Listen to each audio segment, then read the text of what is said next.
Welcome, everybody. I am Lori Wallach, the Director of Rethink Trade. Welcome to the briefing. Today, we are going to discuss a critical policy fix that is part of the House bill passed in February of this year, a bill designed to boost production of microchips and to start to fix our China trade mess. The America Creating Opportunities for Manufacturing, Preeminence in Technology and Economic Strength Act of 2022, which I will never say that all again, I will call it the acronym, COMPETES Act, included an innovative fix to a very big problem. It's a very big problem that ironically is called de minimis, but it ain't small. This is the technical term de minimis for a provision in US customs law that allows a set amount of goods to be imported every day for each individual without having any normal customs procedures and not being subject to taxes, inspection, or tariffs. Since a 2015 amendment to a US customs bill, the amount allowed for such de minimis waivers is now $800. For many years, it was $200. Starting in 2016, it shifted to $800. The idea behind de minimis, which is Section 321 of the Trade Act, is ostensibly efficiency. If a really small amount of an import is not worth really fussing with because you're not going to collect much tariffs, it's not worth all the extra paperwork. And those kind of de minimis imports are allowed what's called informal entry. That means no inspection, key information such as the tariff code, the HTS code, or a industry classification code, so you can actually track things on risk assessment, and taxes and tariffs and trade enforcement penalties like Section 301 fines on Chinese goods. None of that applies. And so now that it's $800, that is not, as it turns out, such a small deal. So, for instance, we know that things like the ban on forced labor goods, Uyghur forced labor goods, are probably circumventing the lack of inspection. We know unsafe products that the Consumer Product Safety Commission would ban are skipping inspection and getting in. We know a lot of tariff revenue and trade penalty enforcement is being skirted. And what we know from customs is that, for instance, the amount of such shipments coming in is increasing exponentially. 636 million packages in FY20, 800 million in FY 2021, and just for the first 2 months of FY 2022, 132 million de minimis packages. So we're going to be joined by subcommittee chairs Blumenauer and Schakowsky as our first speakers. Chairman Blumenauer, chair of the Trade Subcommittee, is the sponsor of an innovative fix to this big de minimis problem. It's called the Import Security and Fairness Act, and it is a fix particularly towards the flood of Chinese imports that are using de minimis to skirt trade enforcement, inspection, et cetera. In 2019, Customs said that was 1 million packages each day that were coming from China just by air express. These are largely packages that are ordered online. The unexpected outcome of an $800 de minimis is that we now have an enormous flood of uninspected packages, much of it coming from China, into the United States with enormous implications for health, for safety, for trade enforcement. And Congressman Blumenauer has an innovative way to try and address some of that.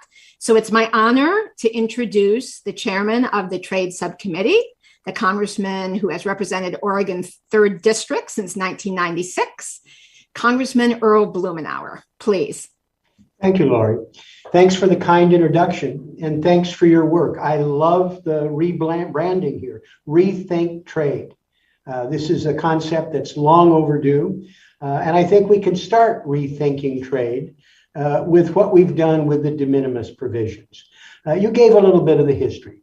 This goes back a century, back when it was literally $1 or $2. because it wasn't worth the time and energy, and you're catching tourists with a bottle of cheap perfume or a knockoff wallet or something. But it has risen steadily.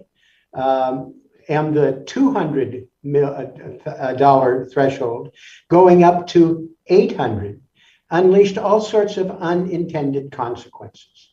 Now, I will say unequivocally, I don't think people had a clue about what was in store when Congress took that action in 2015. It was just administrative efficiency. Well, hardly. What it did, and it is a loophole that you can drive an air cargo plane through, you can massive shipping containers. We're looking at 2 million packages a day. And we know how the Chinese operate. There's no doubt that there are products that are coming into the country without being inspected, without paying tariffs, that are the result of forced labor. There is absolutely no doubt that there are products that are the result of cannibalizing our intellectual property.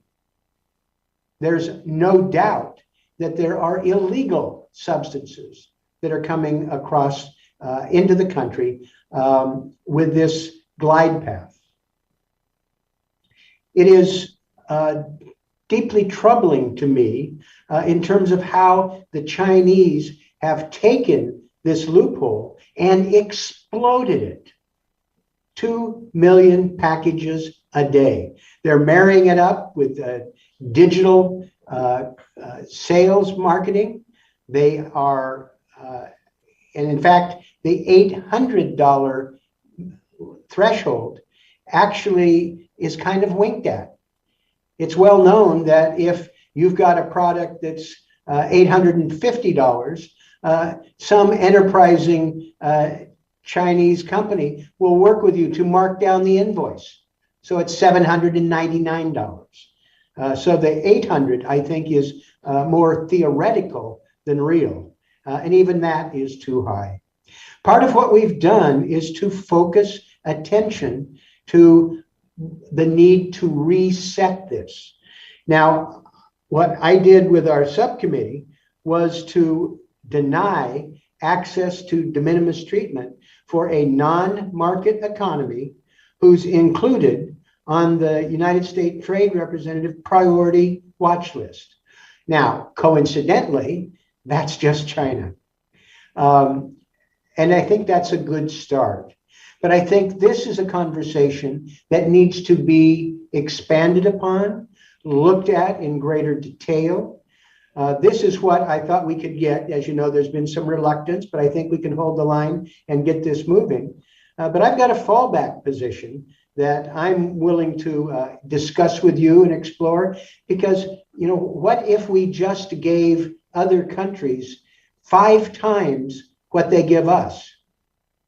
China has a de minimis provision to eliminate paperwork and to be able to help their local economy. Their provision is $7, less than 1% of ours. So if we can't get this, or even if we can, an area that I'd like to explore is, well, what if we just give them 5 or 10 times what they give us in terms of reciprocity? I think this is an element that is something that ought to get broad bipartisan support. We've found that when people stand up and challenge some of the trade orthodoxy, we've had some success. Jan and I had great fun with NAFTA 2.0 and zeroing in, for example, on the pharmaceutical industry, having for the first time in our trade provisions sort of push back on that, limit big pharma. Well, I think we can do the same here. So I want to thank you for having this briefing and this conversation. We have some of my friends here that I'm eager to hear from. And I appreciate, Lori, what you're doing in terms of the work you're doing, rethinking trade. We did that with NAFTA 2.0. We're doing it with this legislation, and it's what we need to do in the future. Thank you. Thank you very, very much.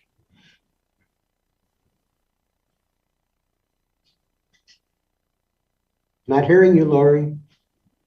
Thank you very much, Mr. Chairman, and I look forward to working with you on this and other issues.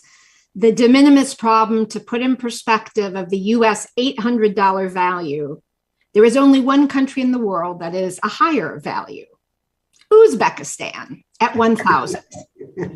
And Australia sneaks in our direction by about $750. Every other country, including all the European Union countries, are generally below $200. The US used to be at 200.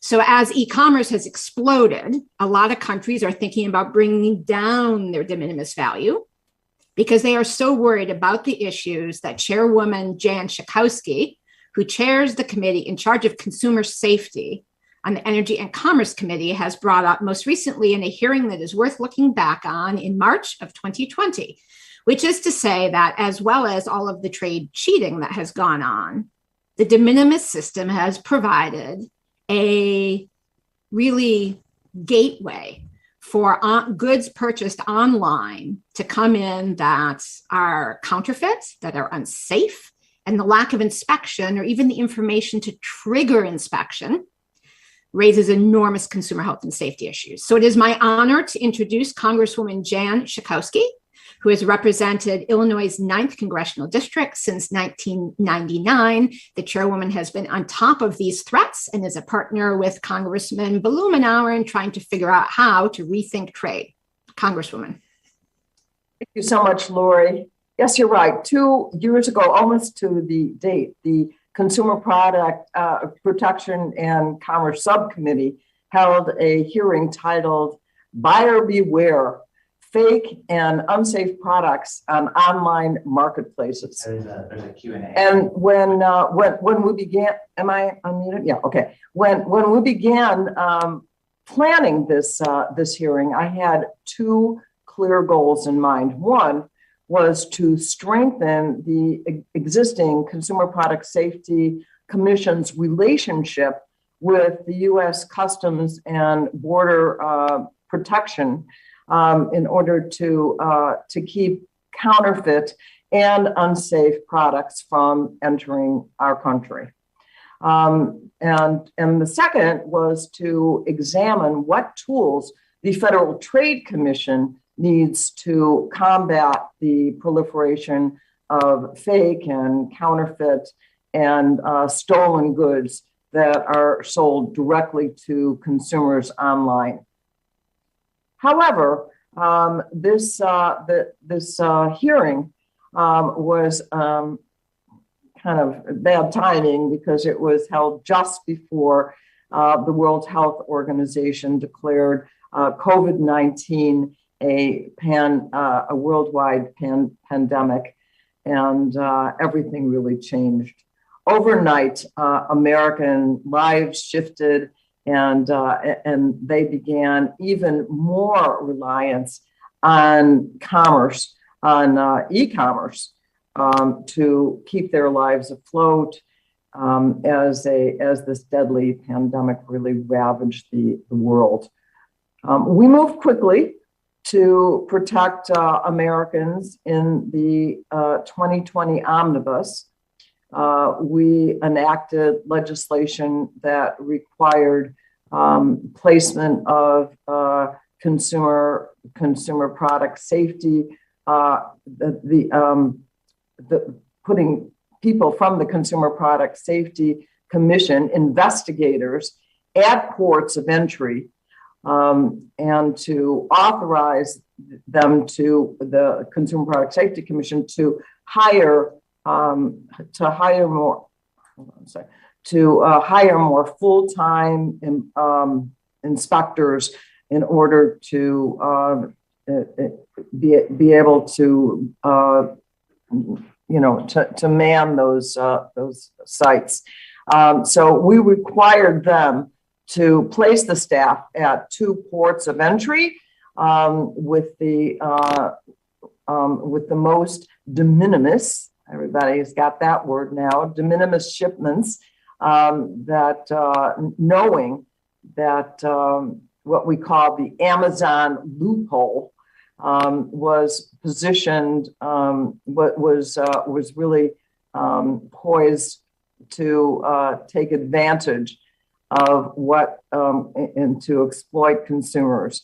More of the threat to American consumers.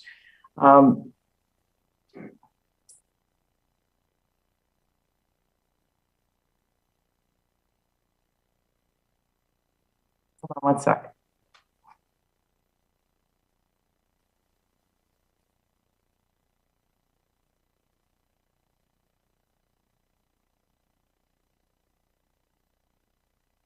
I'm almost with you.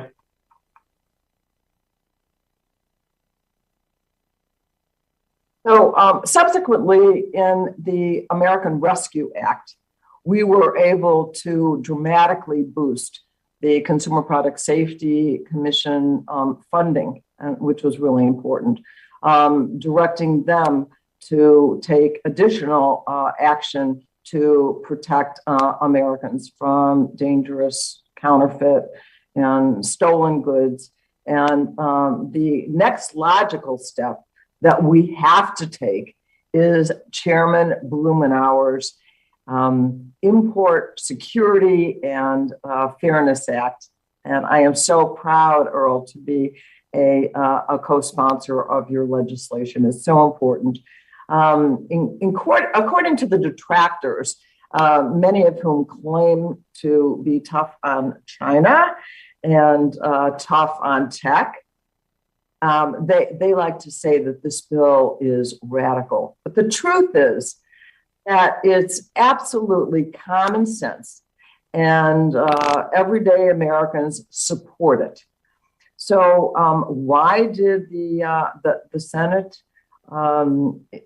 instead look to further entrench big tech power?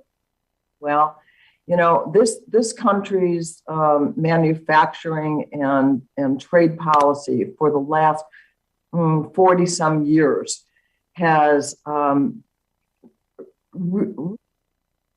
proportionately benefited the corporate sector, and to the detriment of American workers. So the American Competes Act, which includes the Import Security and Fairness Act, Representative Blumenauer's bill, rejects this misguided, regressive action, and absolutely does what we need to do to protect consumers, to protect our economy. I think that it is absolutely the greatest idea that we could have right now to pass this legislation. So I am proud to be part of that effort, and I yield back. Thank you very much, Congresswoman, and reporters who are on the line and everyone else who's in the Zoom. Think about questions you want to ask of the entire panel. We're about to turn to more speakers. Put questions in the Q&A section, please, of the comments and the notes, and I will call them out once we get to the Q&A portion of our webinar. So it is my honor now. Laurie, can I just interject just for a moment? Jan is not just a co-sponsor.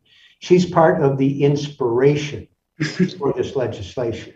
She has just been tireless, and it's been such a delight to make mischief with her.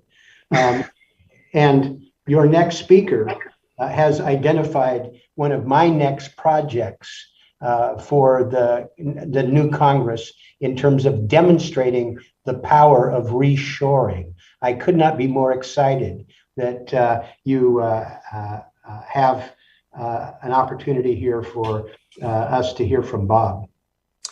Actually, Bob is one person down the list because the next person. No, it's fine. The next person I'm going to introduce actually is Kim Glass, who is the CEO and the president of the National Council of Textile Organizations, a previous Commerce Department official who's actually been a negotiator on trade agreements that have to do with a variety of these trade facilitation and textile issues. Kim Glass also is a longtime Hill staffer, so a triple threat.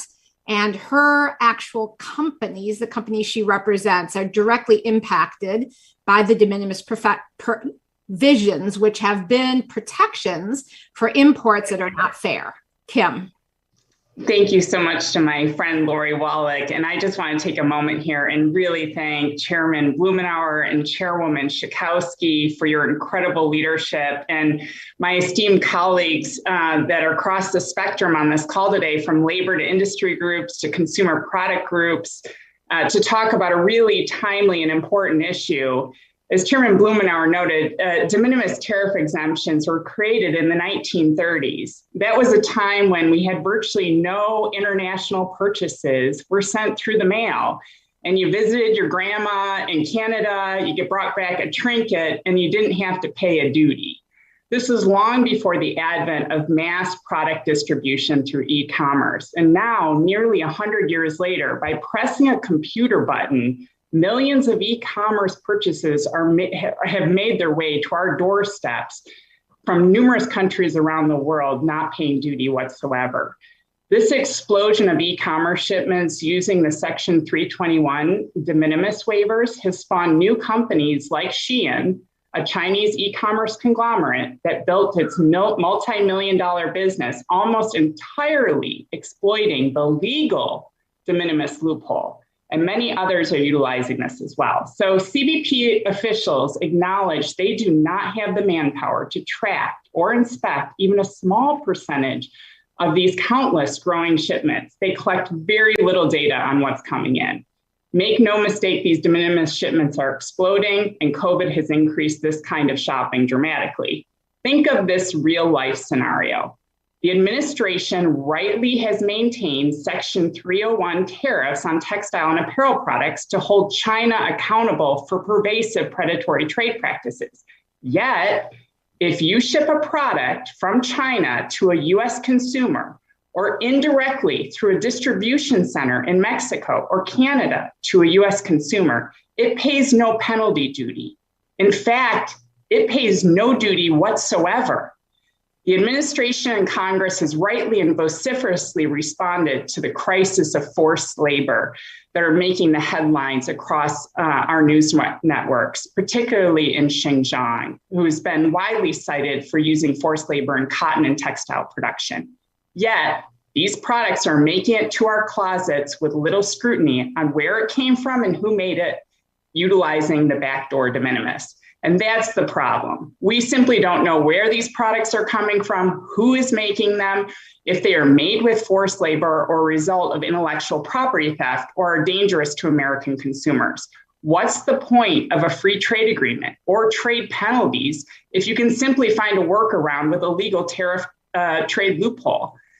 Further exacerbating the problem is the amount of de minimis in the United States, which is $800. China, it's $7. The Chinese recognize the potential dangers to their domestic sectors if foreign manufacturers can access their consumers with zero tariffs and minimal customs requirements, but are zealously exploiting the same loophole to push all the other competitors from the US marketplace.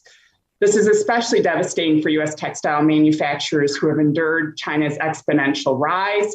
It's impacted our Western Hemisphere trade partners and has also shuttered manufacturing operations and led to job losses. Our national de minimis policy is actually a deterrent to manufacturing consumer goods anywhere but China. And that's why we're so thankful to Chairman Blumenauer. We're thankful to Chairwoman Schakowsky. We are strongly supportive of the provision in the Competes Act that closes the loophole from China and all other non-market economies, but namely China, and helps give CBP better enforcement tools. Failure to address this loophole and will continue to be an open door policy, invites China to ship duty-free to the United States illegal and unsafe products that undermine American businesses and jobs while also diluting any efforts to rein in these horrible human rights abuses. The time to address this is now. We are urging Congress To include this House pass fix in the final China trade package is an important first step. It's hard to imagine any China bill without it. Thank you, Lori. Thank you very much, Kim. And we're going to hear from another person representing business because, as Kim said, our Q&A will be joined by Brett Gibson from the AFL-CIO. And we are going to have as our final panelist before the Q&A, make sure you put your questions into Q&A, Tom Perriello, who's the Executive Director of Open Society US, who wrote an op-ed pointing out, here's a new trade approach supported by labor and business. So our next business speaker is representing Specialized Bikes, and it is Bob Marjavikas, who is a friend of Congressman Blumenauer. Congressman Blumenauer, everyone knows, is a very strong supporter of bicycling. Whenever I'm getting winded going up a hill, I think of Congressman Blumenauer's inspirational pins on his lapel of bicycles and keep pumping my way up Capitol Hill. So Bob, please, if you can talk about the dire de minimis experiences that Specialized has had. Sure. First of all, it's an honor to be here, and thank you for this opportunity. And I'm going to take you on a little tour here. So I want you to imagine for a moment that you're living in Shenzhen, China, and you're looking for work. You attend several Chinese seminars that are conducted by American e-commerce platforms for becoming a marketplace seller. The platform sessions share the de minimis secret, as well as offering complete assistance for establishing a Western appearance site, translations, payment collection, and just a host of other services. You find some local products, you set up an online American e-commerce store, and you are in the de minimis export business. Quickly, you realize there are no restraints. You recover all or part of your VAT that you paid.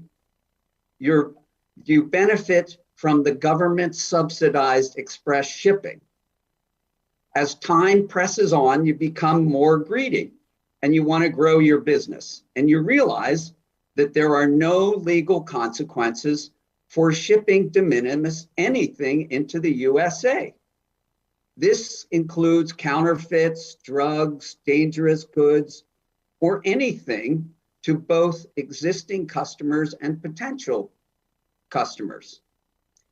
In addition, you discover from other platforms that are promoting connections that you can easily undervalue shipping documentation of high purchase value transactions to satisfy de minimis provision. You even can indicate on your selling site, will modify documentation to meet local import requirements. You realize there is no accountability for any transaction you define as de minimis. Just list, ship, and collect. You can even ship multiple products to one customer if you claim the value is less than $800. As customer issues surface, injuries occur from unsafe products, counterfeits are discovered, customers are cheated. A warning fuels closing the site. That's no issue. There are no conditions on being an online seller, so just setting up a new de minimis site with a new name can be done pretty easily and really quickly. So this is a real story, and it's a real story from a Chinese internet US marketplace seller, educated and supported by e-commerce platforms. They have learned how to navigate recovering VAT, benefiting from low-cost express carrier service, circumventing tariffs, shipping unsafe products, skirting liability, selling counterfeits, overcoming trade barriers, and providing no customer care, warranty, or service. And you may ask, how do I know so much about de minimis? I'm a guy in the bike business. Well, As Executive Vice President for Specialized, I am responsible for all matters relating to products. And I have seen firsthand Chinese companies thriving on de minimis. I have been locked into a general manager's office who was bearing an arm. He was running a counterfeit operation. His operation was producing unsafe carbon bicycle frames, forks, components, fake helmets that crumble on impact, wheels, and tires that are not in compliance with safety standards.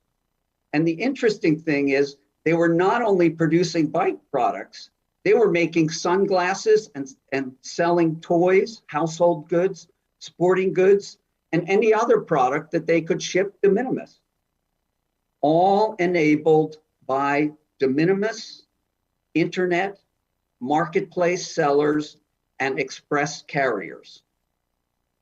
In addition, trade provisions like Section 301 tariffs and the Xinjiang trade barriers, intent really to punish bad behavior, are further emboldened by de minimis, as Kim had mentioned. Bad marketplace sellers destroy brands while at the same time kill traditional retailers. It is these hardworking American brick and mortar retailers selling authentic products, which are tariff paid and in full compliance with all USA health and safety requirements, who are really not surviving in this commercial environment. You only need to look around to see that. They are the real American businesses that have integrity, they provide jobs, they deliver customer care, warranty services, they pay sales taxes, pay income taxes on all transactions. So, as Lori said, de minimis, which was once a sleepy way to simplify personal transactions between countries, has become a multi-billion-dollar big tech commercial loophole. The administration, Department of Commerce and the USTR, and the government leaders all talk about fair trade. But in talking about fair trade, it seems they're turning a blind eye on the millions of de minimis shipments that are being made daily. Other countries are extremely protective about de minimis. You don't really need to look further than how contentious this subject was for Canada and Mexico in the USMCA and other free trade agreements. As was already mentioned, China's de minimis is $7. Vietnam's is $40. The European community is 150 euro. The US has the second highest de minimis allowance in the world. And frankly, I'm mindful simplifying transactions is essential for trade facilitation. Other countries like the EU have developed ways on low value transaction to not only collect tariffs, but also collect VAT. They've also require registering the overseas seller, assigning an EU representative. They hold the seller accountable for the integrity of the transaction and of the product that they're selling. Bob, if I can hop in, yeah. We're going to get more into the details of how how we can fix it. If I can just ask you for a last few words, and then I'm going to use Tom. Okay. Thank you. Last thing, and my request is that we really need to be responsible. And I'd like to see shipments lowered to 200 or less. In addition, the country of origin clearly marked, an HTS code specified, customs and commercial invoices that are accurate, content clearly and precisely identified, and formal business registration, requirements for any importation. And I think that those are my request, and I want to then thank you for this opportunity. Thank you very much, Bob. It's my honor to now introduce Tom Perriello, who I first met as a congressman from West Virginia. He is now the executive director of the Open Society Programs of the U.S. and is the author of an op-ed that basically said it all, a bipartisan trade deal in Congress that helps workers. So Open Society Foundation Executive Director Tom Perriello, the floor is yours. Well, thank you, Lori. We only met when I was in Congress, but I was consuming your ideas long before that, going back to Seattle and before. It's awesome to be on with two of the most badass and brilliant Congress people we know, in Jan Schakowsky and Earl Blumenauer. And they know how to find, they know that these issues are fundamentally sexy. You don't think of de minimis as being one of those things that sets the world on fire, but it does. And I think, nothing is better than seeing public servants who are willing to stick with an issue way before it's cool, and fight for it, working with advocates like we have on this call in order to raise this alarm. Since people have covered the policy details so well, I really just want to bring the aperture back to first principles here. And I actually want to connect this to the tragedy we see in Ukraine today. The reason the world is so united against Putin is because there was a moment in 1945, after 2 world wars and a Great Depression, where people came together not out of wide-eyed idealism, but out of pretty hardened realism and said, we've got to do better. We have got to say that there are certain things that are just no longer okay. And one of those is the crime of aggression. And we've seen very clearly when Putin, in an unprovoked way, attacked another country and invaded it, that you didn't just see the West respond. You saw countries across Africa, Latin America, Asia speak out with outrage that these are the certain things that were not supposed to happen. With that same period of 1945, the world made a same set of decisions about worker conditions, about basically raising the floor, about not having slave labor, and also even about antitrust and too much concentration of power in a few hands, because we had seen what that could do in World War II. Sadly, in the same way that for most of the 20th century, we didn't see the crime of aggression respected. You saw the Soviets and the United States, frankly, play the world as pawns, and we forgot about how important that was until we saw that order break down more formally. And in the same way, what was originally supposed to be an international trade system that was not about making the strongest corporations stronger, it was actually about trying to say, we want workers around the world to face better conditions. We want to create a race to the top, not a race to the bottom. And we understand that the way the global economy works, that in the absence of these basic rules, we will see an incentive for slave labor, for repressive labor, for breaking up unions, for destroying the environment, for creating a situation and countries try to outcompete by abusing their people and abusing their resources. What these Congress people and these organizations are fighting for is that same idea. We need to go back to the basic wisdom of the greatest generation that said we are going to say no longer are certain things okay. We are going to have a system of collective security, and we are going to have a system of collective economic standards and workforce standards. What we see with this de minimis rule is the epitome of saying there is absolutely no standard in the world we are going to bother because we can go through this loophole. It's the same thing as having a minimum wage and then saying, well, it's not going to apply to some of the most vulnerable workers in the economy, like tipped workers, another issue Jan Schakowsky has worked on of one fair wage. You either believe that we need to set these standards, you either believe that all human beings have the dignity to be treated in a certain way with respect, with the ability to unionize, with the ability to make a living wage, or you don't. And in a system where you don't, you are going to see the Chinas of the world and the Amazons of the world abuse that system to maximum effect, maximum repression, maximum concentration of their own corporate and repressive concentration of power. That's the choice we have here. And the stand that this group is taking, and is actually on the verge of succeeding against the odds, is to say we are going to go back not just to the vision of 1945, but an even better one, because that one was so rooted in the Western powers and the asymmetric power of that time. We're now talking about one in which we could see much more unity around the world, as we have in the response to Putin, to what it means to build an economic system that actually respects workers. And we know, while we don't want to get into a new Cold War with China, the reality is they are the worst actors right now in this space. And we have way too many American corporations that are happy to collude with them to drive that distinction. So I think this is such an exciting bill because it's bipartisan. It brings together workers and business, because it's something that's very real in terms of the impacts on the working middle class.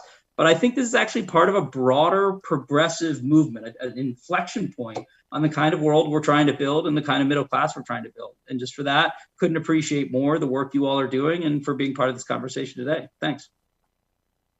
Amen, Tom Perriello. Thank you very much. We are going to open the floor for questions, and we have a couple of them have come in. It's my honor to introduce Brett Gibson, who is the legislative representative at the U.S. Federation of Unions, the AFL-CIO. He's going to join us. The AFL-CIO has come out in support of Congressman Blumenauer's bill.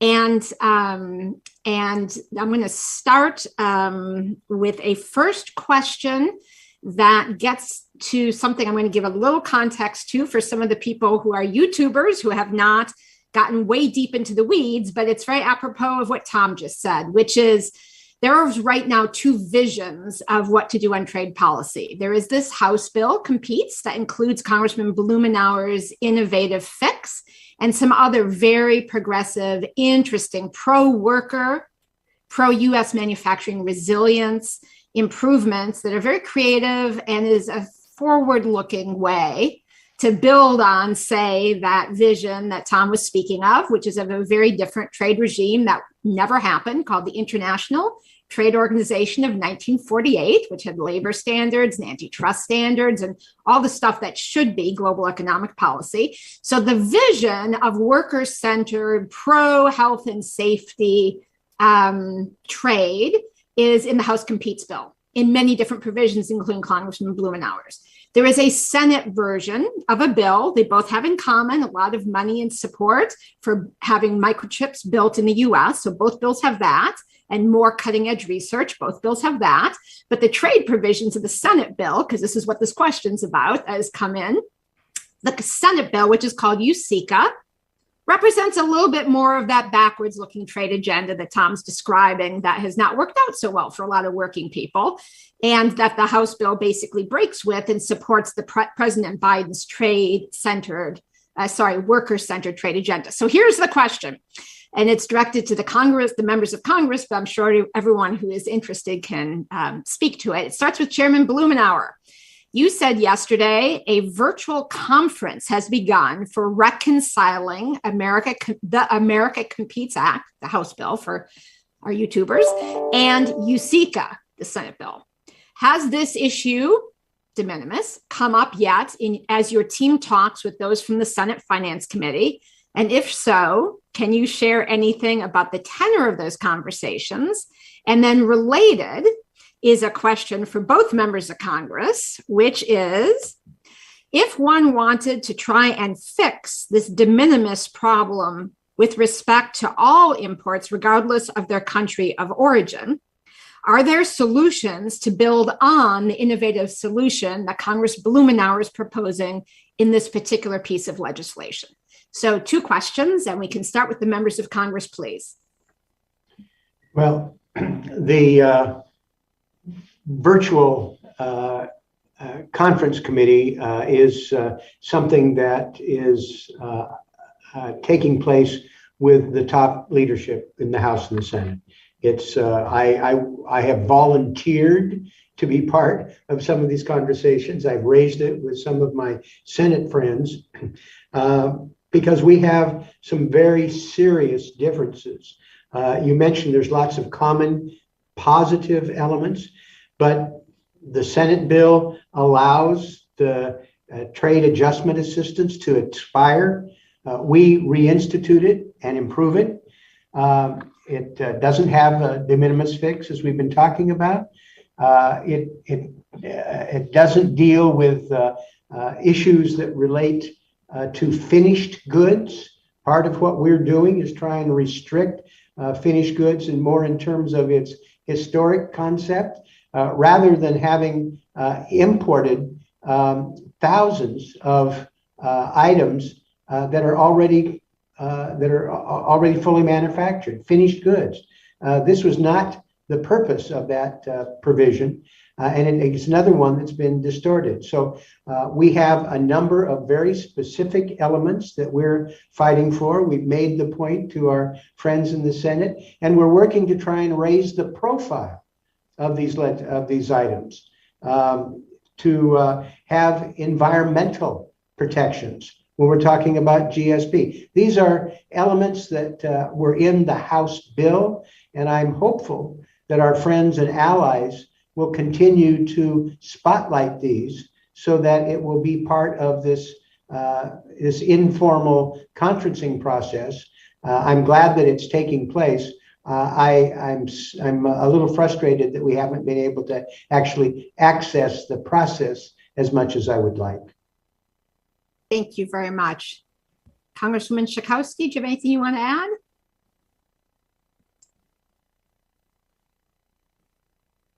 The United States has made it clear that he wants a worker-first agenda, and that has to be promoted. And I would just say that the Wyden-Crapo effort to entrench big tech in USICA is something that we really need to reject.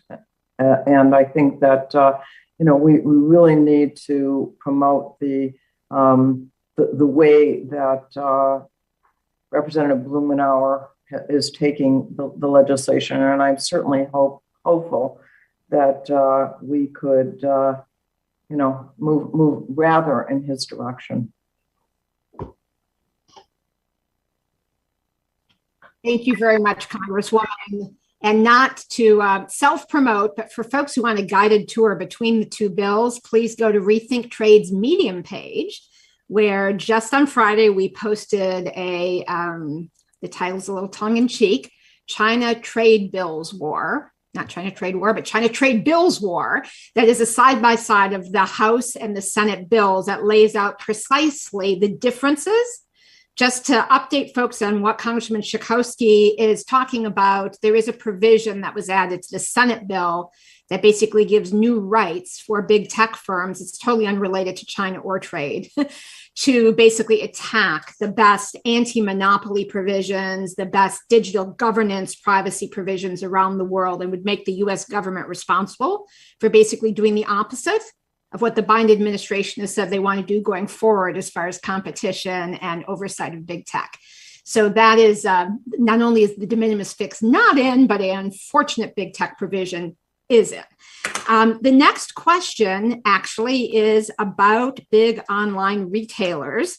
And the question is, how can big online retailers like Amazon use this loophole to outcompete brick and mortar stores? Is there some inherent unfairness in this de minimis business, especially if the goods not only dodge tariffs, but even taxes? Did you mean to say no taxes are paid?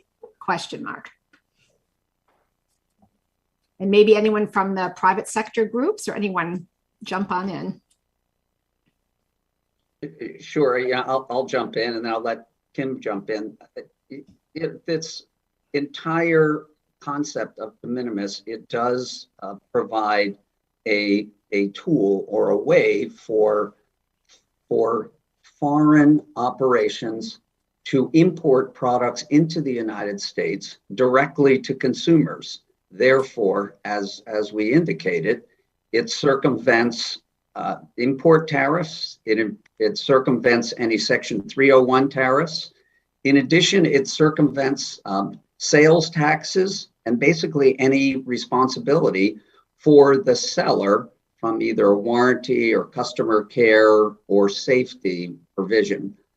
And what would really be good for the online portals to support is that the seller is either registered in the United States or there is an access of someone in the United States that is responsible for what it is that they're selling and the integrity of the product and the integrity of the entire transaction. And in addition, as we're talking about here, that there are import tariffs that are applied, particularly on higher valued import products, which traditionally de minimis actually encourages importation of high import tariff products that can be shipped into the United States without any tariff. Thank you. Anyone else have anything they'd like to add? Okay. Lori, I just simply say that if your retail operation is more bricks and mortar, you're impacted by this de minimis loophole. If you're Amazon or some of these online platforms, you're utilizing more e-commerce shipments and taking advantage of this de minimis tariff provision. So I think about those Main Street shops and some of the bricks and mortar retailers who've been in the United States for a really long period of time. And this is diminishing their business and those opportunities, as well as those of U.S. manufacturers who are making these products. Yeah, and just picking up on that, I think there's an almost libertarian argument where when people abuse provisions like this that originally had a good intention, you actually force government to regulate more. And there is a logic to the idea that there should be something for the everyday person who's got a small amount of things they're bringing back. And it's exactly the kind of provision that was meant to protect the small. And in fact, as Kimberly just noted, becomes abused by the strong so that we have to advance it in a way that often could hurt the more mainstream folks, right? But it's when the Amazons take something that's meant to be small business and abuse it, this is the direction you go. And so I think this is definitely something that's about accountability for China. I think it's also for the Amazons and the biggest corporations. And it's why, quite frankly, we need to see, in my mind, some antitrust provisions with some of these companies as well. And there should be penalties where that needs to happen, because there are a lot of businesses that are trying to do it right. And we want to help promote businesses, whether here or abroad, that are treating their workers well. But if I could just say, also part of the Competes Act would include my Informed Consumer Act. So Amazon takes no responsibility really for the counterfeit products, maybe the dangerous products that come into the country. They say that's not our business. We're just hosting these online sellers.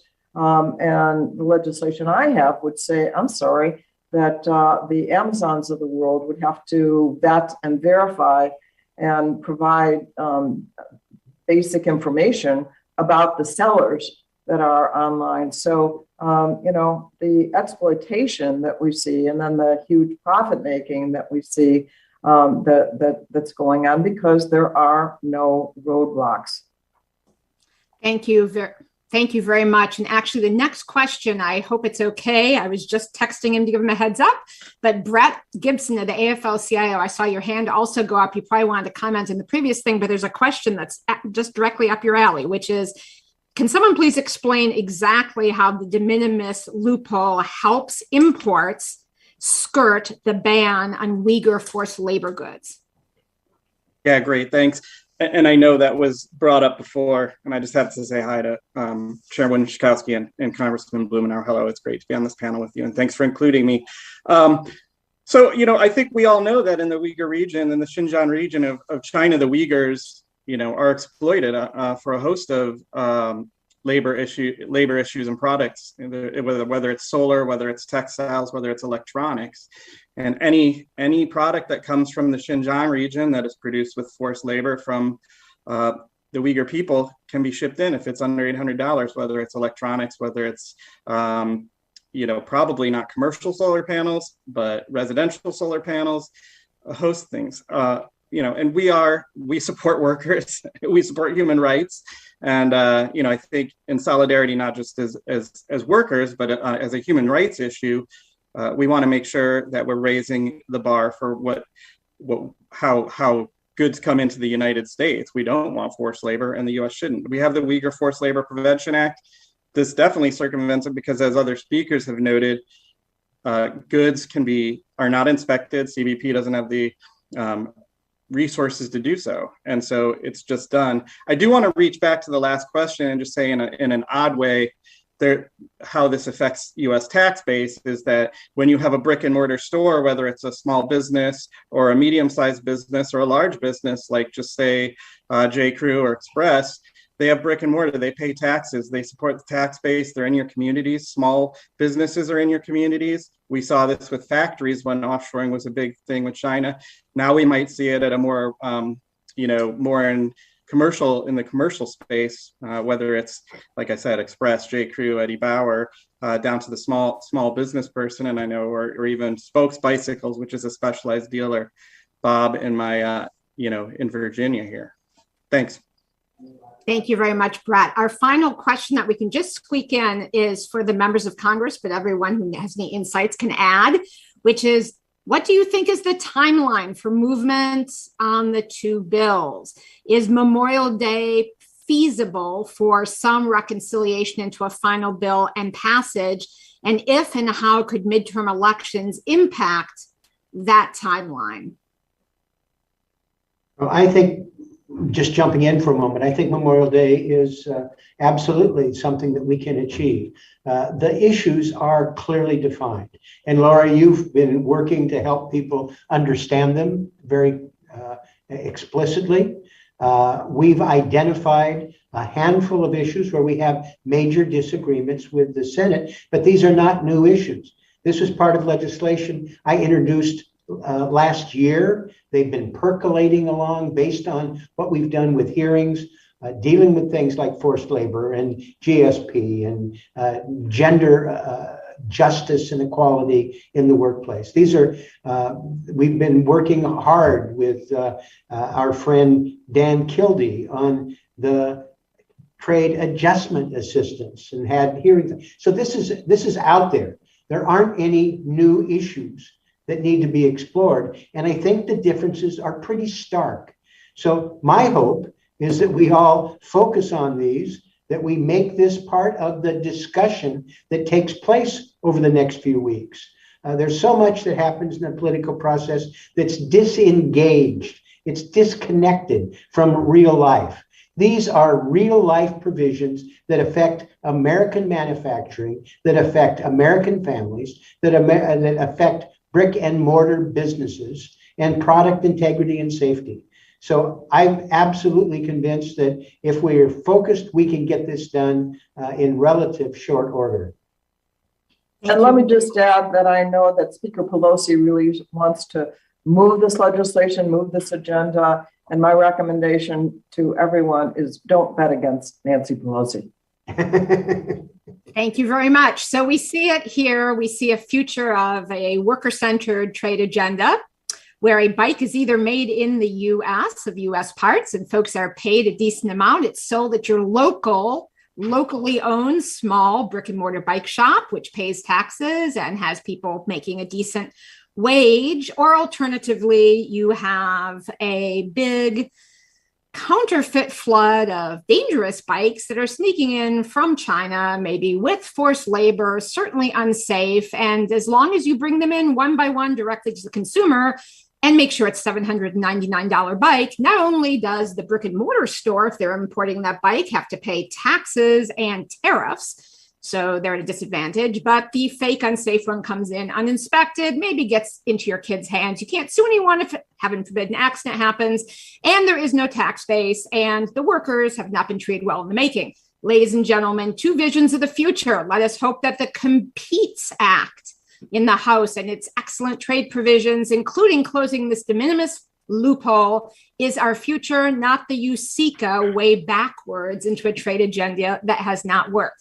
Thank you so much to our panel. It's been an amazing discussion of all the angles. Again, it's a great honor to be on with our two congressional subcommittee chairs who have done an amazing job bringing this issue up, and with the House of Labor and Business Representatives, Tom for OSF. Thank you so much. And reporters and everyone who's attended, thank you for your time and attention.